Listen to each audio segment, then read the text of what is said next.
السلام علیکم میرے تمام دیکھنے والوں کو، میرے چاہنے والوں کو.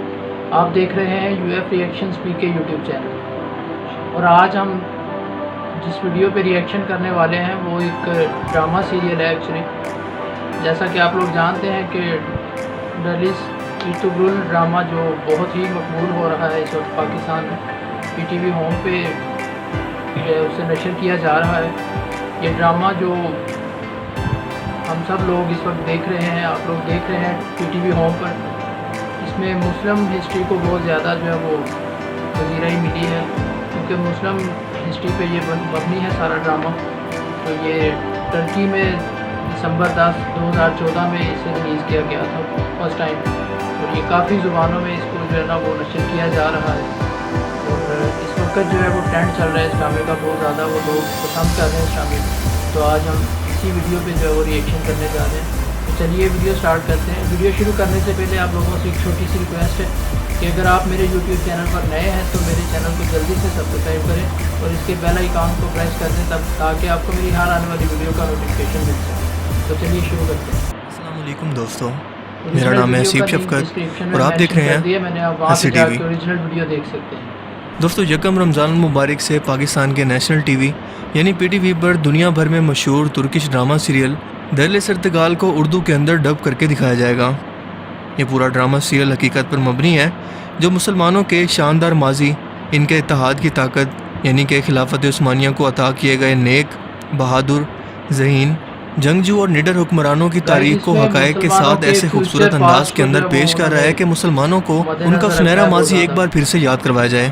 جو کہ ہالی ووڈ اور بالی ووڈ کی فکشنل، فرضی اور فحش موویز اور ڈرامہ سیریلز کے ذریعے کئی دہائیوں سے مسلمانوں کے برین واش کرنے کے لیے بنتی چلی آ رہی ہیں، اور ہم لوگ خود انہیں پیسہ دے کر دیکھ رہے تھے. درلس ارتغال ڈرامہ دسمبر 10 2014 کے اندر ترکی میں پہلی بار ریلیز ہوا، اور دیکھتے ہی دیکھتے اس کی مقبولیت اس قدر بڑھ گئی کہ آج دنیا کے 150 سے زیادہ ممالک کے اندر اسے ترجمے کے ساتھ شائع کیا جا چکا ہے، جس نے اہل مغرب اور یہودی لابی کی اربوں ڈالر کی انویسٹمنٹ، جو کہ ففتھ جنریشن یعنی کہ میڈیا کے ذریعے مسلمانوں کی ذہن سازی کر کے انہیں ان کی تاریخ بھلا کر انہیں فحش و عریانی کے اندر مبتلا کرنا اور ان کے فیملی سسٹم کو توڑ کر انہیں کمزور کرنا تھا، انہیں اب اپنے یہ خواب اس ڈرامہ سیریل کے آنے کے بعد چکنا چور ہوتے نظر آ رہے ہیں، جس کا ثبوت ہے نیو یارک ٹائم کے اندر شائع ہونے والا ایک آرٹیکل، جس کے اندر اس ڈرامہ سیریل کو خاموش ایٹم بم کہہ کر تشبیہ دی گئی ہے، کیونکہ یہ ہالی ووڈ کے فرضی سپر ہیروز کی بجائے مسلمانوں کے اصل سپر ہیروز اور ان کی تاریخ کو یوں دکھاتا ہے کہ کسی بھی ملک اور قوم کے خلاف دشمنوں کی سازشوں کو حق اور ایمانداری اور وفاداری کے راستے پر چل کر کیسے مسلمان آسانی سے زیر کر سکتے ہیں. وہ مسلمان جنہوں نے 1291 سے لے کر 1924 تک یعنی سلطنت عثمانیہ کے دور کے اندر امت مسلمہ کا اپنی تلواروں سے دفاع کیا اور 600 سال تک اسلامی خلافت کو قائم کیے رکھا. اس ڈرامہ سیریل نے کیوں اہل مغرب کی نیندیں حرام کر رکھی ہیں اور ان کے منصوبوں پر مستقبل کے لیے خطرے کی گھنٹی کیسے بجا دی ہے، اسے سمجھنے کے لیے سب سے پہلے آپ کو ارطغرل غازی، جو خلافت عثمانیہ کی بنیاد رکھنے والے سب سے پہلے انسان تھے، ان کی تاریخ اور خلافت عثمانیہ کے قیام، اس کے عروج اور زوال کو مختصر طور پر سمجھنا ہوگا. میں کوشش کروں گا کہ اس لمبے ٹاپک کو آپ کو مختصر کر کے اور جتنا ہو سکے اسے پریسائز کر کے آپ کو سمجھانے کی کوشش کروں.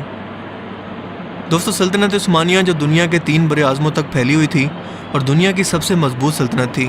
اسے ایک کے بعد ایک ایسے قابل اور نیک حکمران ملے جو اس کی شان و شوکت کو مزید بڑھاتے چلے گئے، جس نے اس وقت کی سپر پاور یعنی کہ منگول اور صلیبیوں کی نیندیں حرام کر دی تھی، اور انہیں بتایا کہ جنگیں صرف تلواروں سے نہیں بلکہ سوچ اور تدبیروں سے بھی جیتی جاتی ہیں،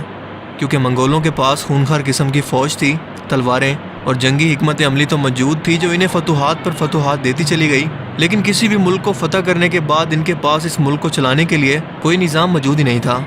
جو بعد میں خلافت عثمانیہ نے اسلامی قوانین کو اپناتے ہوئے اس جمہوری دنیا کو دوبارہ سے یاد کروایا. تو شروعات ہوتی ہے چنگیز خان کے کردستان پر حملے سے، جب اس حملہ کے بعد یہاں کے کچھ چروائے نقل مکانی کر کے اپنے ایک سردار کی زیر نگرانی ترکی کے علاقے اناطولیہ میں پہنچ گئے، اور اس سردار کا نام تھا ارطغرل. جی ہاں، وہی ارطغرل غازی جس پر یہ پوری ڈرامہ سیریل موجود ہے. یہ 100 خاندان تھے اور 400 گھڑ سواروں کا بڑا لشکر تھا. اناطولیہ کے علاقے پر اس وقت سلجوقی سلطنت قائم تھی، جو کہ بار بار اس وقت کی سپر پاور کے حملوں یعنی کہ رومی فوج اور تاتاری یعنی چنگیز خان کی اولاد کے حملوں کی وجہ سے بہت زیادہ کمزور ہو چکی تھی. سلطان الپ ارسلان جیسے عظیم حکمران نے سلطنت کی بنیاد رکھی تھی، جب ارطغرل یہاں پہنچے تو اس وقت بھی سلجوقی فوج اور رومی فوج کی آپس کے اندر لڑائی جاری تھی۔ ارطغرل نے اس وقت کمزور اور حق کا ساتھ دینے کا فیصلہ کیا اور سلجوقی فوج کے حکمران علاؤ الدین کے ساتھ کندھے سے کندھا ملا کر رومیوں سے اس طرح سے لڑے کہ انہیں بھاگنے پر مجبور کر دیا، جس کے بعد سلطان علاؤ الدین نے خوش ہو کر اناطولیہ کی مغربی سرحدوں کو ارطغرل اور ان کے خاندان کو دینے کا فیصلہ کیا، جس کے بعد انہیں اپنے زیر اطاعت رہنے والا ایک اتحادی بھی مل گیا۔ اور ویسے بھی ارطغرل ایک انتہائی ذہین، ایماندار اور وفادار انسان تھے۔ وہ ہمیشہ علاؤ الدین کے ساتھ ہر بغاوت کے موقع پر کندھے سے کندھا ملا کر لڑتے رہے، لیکن خود کبھی بغاوت نہیں کی، کیونکہ وفاداری ان کے خون کے اندر شامل تھی اور وہ ہر مارکے پر سلطان علاؤ الدین کے ساتھ رہے۔ 1258 میں چنگیز خان کے پوتے ہلاکو خان نے بغداد پر حملہ کر کے صحیح معنوں میں خون کی ندیاں بہا دیں۔ اس نے نوجوانوں کو قتل کر کے ان کی کھوپڑیوں کے مینار بنائے، عورتوں اور بچوں کو قید کر لیا، علم و فنون کی کتابوں کو آگ لگا دی اور انہیں پانی کے اندر بہا دیا، جس کے بعد ایسا لگا کہ مسلمان ایک قوم کے طور پر کبھی بھی تاریخ میں دوبارہ کبھی اپنا کھویا ہوا مقام حاصل نہیں کر پائیں گے۔ مگر پھر 1258 میں ارطغرل کے ہاں ایک لڑکا پیدا ہوا جس کا نام عثمان رکھا گیا۔ یہ ذہانت، اخلاق اور وفاداری میں اپنے والد کے ہی جیسے تھے، اور انہوں نے ہی آگے چل کر خلافت عثمانیہ کو قائم کیا، جس کی بنیادیں سلطان ارطغرل نے پہلے ہی رکھ دی تھیں۔ ایسی سلطنت جس کا مقابلہ کرنے کی طاقت یورپ اور ایشیا کی کسی فوج کے اندر نہیں تھی۔ سن 1300 کے اندر تاتاریوں نے سلجوقی سلطنت پر حملہ کر دیا، جس میں سلطان علاؤ الدین مارے گئے، اور اس طرح سے عثمان سلجوقی سلطنت کو چلانے کے لیے خود مختار ہو گئے۔ اسی موقع کا فائدہ اٹھا کر ترک سرداروں نے رومی سلطنت کے ساتھ مل کر سلجوقی سلطنت پر حملہ کر کے اسے ختم کرنے کا منصوبہ بنایا، جو کہ ان کی سب سے بڑی غلطی ثابت ہوئی، کیونکہ اس کے بعد عثمان نے ایک ایک کر کے ان کے تمام علاقے فتح کرنا شروع کر دیے۔ رومیوں نے بدترین شکست کے بعد تاتاریوں کو عثمانی سلطنت پر حملہ کرنے کے لیے اکسایا، جس کے جواب میں عثمان نے اپنے بیٹے اور اگلے سلطان اوہان غازی کو فوج کی کمان دے کر بھیجا، جنہوں نے تاتاریوں کو ایسی عبرتناک شکست دی کہ ان کی دوبارہ حملہ کرنے کی جرت نہ ہوئی۔ سلطان عثمان کو موجودہ ترکی کے شہر بھروسہ میں دفن کیا گیا، اور ان کے بیٹے اوہان غازی نے اس شہر کا محاصرہ کر کے اسے بھی فتح کر لیا، اور یہاں پر اسلام کی تاریخ و ترویج اور اسلامی قوانین کو نافذ کر دیا، جس کے بعد یہ فتوحات کا سلسلہ یوں بڑھا کہ عثمانیہ سلطنت 3 بر اعظموں تک پھیل گئی، اور اس کی خلافت کا مرکز تھا ترکی۔ اس خلافت کے اندر موجودہ دور کے آرمینیا، عراق، شام، اردن، فلسطین، بلغاریہ، یونان، مکہ اور مصر جیسے علاقے شامل تھے، اور یہ خلافت 1924 تک قائم رہی۔ 1923 میں پہلی جنگ عظیم کے بعد خلافت عثمانیہ کی مخالف اتحادی فوجیں یعنی کہ فرانس، جرمنی اور برطانیہ نے زبردستی ترکی کے سلطان کو گھیر کر ان سے ایک معاہدہ کیا کہ اگر اپنی سلطنت کو حملے سے بچانا چاہتے ہو تو امن کے لیے ہماری شرائط ماننا پڑیں گی، اور وہ شرطیں ہیں یہ 100 سالہ معاہدہ جسے کہتے ہیں معاہدہ لوزان۔ اس معاہدے پر مصطفیٰ کمال اتا ترک نے دستخط کیے اور یہ 100 سالہ معاہدہ ہو گیا۔ پہلی جنگ عظیم کے بعد برطانوی فوج نے اپنے ایک شاطر اور چلاک جاسوس کو عرب لوگوں کے اندر خلافت عثمانیہ کے خلاف بغاوت کے لیے کچھ اس طرح سے داخل کیا کہ وہ تمام دینی علوم، عرب کے رسم و رواج اور کمزوریوں سے اچھی طرح سے واقف تھا۔ اس کا نام تھا لارنس آف عربیہ، اور اس نے عربوں کا اعتماد حاصل کرنے کے بعد خود کو ان کا عالم اور مینٹور بنا لیا۔ یہ عربوں سے کہنے لگا کہ کیا تم لوگوں کے اندر غیرت نہیں ہے کہ تمہارے گھر پر ایک غیر عرب لوگ حکومت کرتے ہیں؟ تم لوگ ان سے اپنا گھر واپس کیوں نہیں چھین لیتے؟ اور ویسے بھی اس جنگ کے دنوں کے اندر خلافت عثمانیہ بہت کمزور ہے، اور اس سے بڑھ کر اچھا موقع تمہیں کوئی بھی نہیں ملے گا۔ اسی شخص کی باتوں میں آ کر آل سعود نے خلافت عثمانیہ کے خلاف بغاوت شروع کر دی، اور اس وقت کے موجودہ سلطان نے یہ سوچ کر کہ اللہ کے گھر کے اندر اور اس مقدس سرزمین پر خون خرابہ نہ ہو، بنا کسی شرائط کے مکہ مکرمہ کو آل سعود کے حوالے کر دیا، جس کا نام بعد میں حجاز مقدس سے بدل کر آل سعود کے نام پر سعودی عرب پڑ گیا۔ اسی لیے سعودی عرب کے موجودہ حکمران شہزادہ محمد بن سلمان نے $40 ملین لگا کر ارطغرل غازی ڈرامہ کے مقابلہ میں مملکت النار کے نام سے ایک ڈرامہ سیریل تیار کی، جس کے اندر ترکوں کو ایک بزدل اور نااہل قوم دکھانے کی کوشش کی، لیکن یہ ڈرامہ بری طرح سے فلاپ ہو گیا۔ تو اب پھر سے واپس آتے ہیں معاہدہ لوزان کی طرف، جس کی 100 سال کی مدت 2023 کے اندر مکمل ہو رہی ہے۔ اس معاہدہ کی شرائط یہ تھی کہ ترکی کے تمام وسائل سے سلطان دستبرداری کا اعلان کریں، ان کی تمام جائیدادیں ضبط کر لی گئی، خلافت دوبارہ سے قائم کرنے پر پابندی لگا دی گئی، ترکی پر پیٹرول کی ڈرلنگ پر بھی پابندی لگ گئی، اس کی بندرگاہ باسفورس جو کہ انتہائی اہم ہے اور ایشیا کو یورپ سے کم ترین فاصلے سے ملاتی ہے، اس کے ایک طرف ہے بلیک سی اور دوسری طرف ہے میڈیٹرین سی، اسے عالمی ملکیت قرار دے دیا گیا، یعنی کوئی بھی گزرنے والے جہازوں سے کوئی بھی ٹیکس ترکی 100 سال تک اس معاہدے کی روح سے نہیں لے سکتا، یعنی کہ ترکی کے ہاتھ پاؤں باندھ کر اسے 100 سال کے لیے ایک سائڈ پر پھینک دیا گیا، اور مصطفیٰ کمال اتا ترک نے اسلامی ترکی کو ایک سیکولر ترکی بنانے کا آغاز کیا، جس کے بعد ہر طرف بے حیائی، شراب نوشی اور مغربی کلچر عام ہونے لگا، یعنی کہ ترکی مسلسل دین اسلام سے دور ہوتا چلا گیا۔ مصطفیٰ کمال اتا ترک نے اسلام کی مخالفت کے اندر ہر وہ کام کیا جس کے کرنے سے اسلام ہمیں روکتا ہے، جس کے بعد اللہ نے ترکی کو طیب رجب اردگان جیسا امت مسلمہ کا درد رکھنے والا لیڈر دیا، جس نے کمال سمجھداری اور بنا فوج، عدلیہ اور اپوزیشن کے ٹکراؤ کے سیکولر ترکی کو ایک بار پھر سے اسلامی ترکی کی جانب گامزن کر دیا ہے۔ اور 2023 تو صرف 3 سال ہی دور ہے، جس کے بعد یہ تمام پابندیاں ختم ہو جائیں گی اور ترکی تمام فیصلے کرنے کے اندر نہ صرف خود مختار ہوگا بلکہ اپنے وسائل دوبارہ استعمال کرنے پر اور خلافت قائم کرنے پر بھی اس پر قانونی طور پر کوئی پابندی نہیں ہوگی۔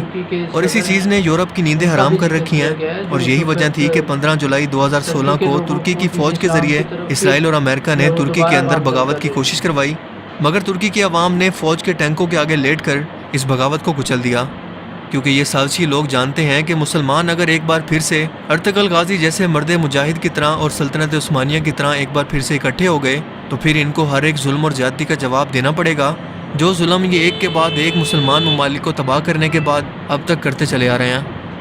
یہ لوگ جانتے ہیں کہ انہیں بھی رومیوں کی طرح یا تاتاریوں کی طرح رون دیا جائے گا، مگر افسوس کہ آج کا مسلمان اپنی اس تاریخ کے بارے میں بالکل بھی نہیں جانتا۔ اسی لیے اس ڈرامے کو ختم کرنے کے لیے اوچھے ہتھ کنڈے استعمال کیے جا رہے ہیں کہ کسی طرح سے اسے بدنام کر کے روکا جائے، جسے یہودی لابی دنیا بھر کے اندر اپنے موروں کو استعمال کرتے ہوئے اور اپنا اثر و رسوخ استعمال کر کے کسی بھی طرح سے اس ڈرامہ سیریل کو بین کروانے کی کوششوں کے اندر لگی ہوئی ہے۔ دوستو، سلطنت عثمانیہ نے فتوحات اور جنگیں بھی اسلامی اصولوں پر لڑی، قیدیوں کے ساتھ بھی وہی سلوک کیا جو اسلامی تعلیمات ہمیں سکھاتی ہیں۔ انہوں نے منگولوں کی طرح کھوپڑیوں کے مینار نہیں بنائے، بلکہ صرف ان لوگوں پر ہتھیار اٹھائے جن پر اٹھانے کی اسلام نے اجازت دی ہے۔ انہوں نے ہر ایک فتح شدہ علاقے کو اسلامی قوانین کے مطابق چلایا، اقلیتوں کو بھی برابر کے حقوق دیے، عدل و انصاف قائم کیا۔ مسجد نبوی، گنبد خضرا، مسجد حرام کی جدید تعمیر و توسیع، سیدنا امیر حمزہ کا مزار، مکہ مکرمہ تک ایک عظیم الشان نہر اور آقائے دو جہاں حضرت محمد صلی اللہ علیہ وآلہ وسلم کے مزار پر انور کے گرد ایک سیسا پلائی دیوار، مکہ مکرمہ تک ٹرین منصوبہ، یہ تمام منصوبے خلافت عثمانیہ کے دور کے اندر مکمل ہوئے۔ دوستو، تاریخ کے اندر ارطغرل غازی جیسے بہت ہی کم حکمران پیدا ہوئے، اور ہماری تاریخ بھی ہمیں یہ سکھاتی ہے کہ جب تک ہم اسلامی اصولوں کو نہیں اپنائیں گے، ہمارے پاس کتنی بھی طاقت ہو اور ہم جتنے بھی وسائل جمع کر لیں، سب کے سب بیکار ہیں، کیونکہ جنگ صرف ہتھیاروں کی بجائے اصولوں اور حوصلوں سے جیتی جاتی ہے۔ آج ہم مسلمان دنیا پر وہ عروج دوبارہ اس لیے حاصل نہیں کر پائے کیونکہ ہم مجموعی طور پر اسلامی نظام سے محروم ہیں۔ اس وقت پوری امت مسلمہ پر یہ فرض ہے کہ اپنی استطاعت کے مطابق اسلامی نظام کے نفاذ کی کوشش کرے، اپنا خود کا اتحاد قائم کرے، جیسے اہل کفر نے یونائٹڈ نیشن کی صورت میں مسلمانوں کے خلاف کر رکھا ہے۔